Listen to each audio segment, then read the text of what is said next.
How to find your debit card number from your Chase app account.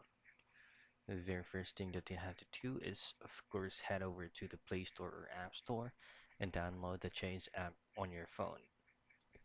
Now, once you've successfully downloaded it, tap on Chase app icon on the home screen to open it, then type in your credentials to sign into your Chase app account.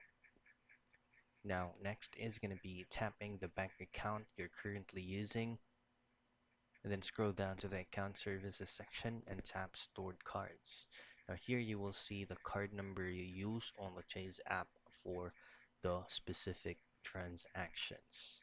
And that's it. That's how easy and quick you should be able to check in or look out for your debit card number from using your Chase Bank account from the App Store or application.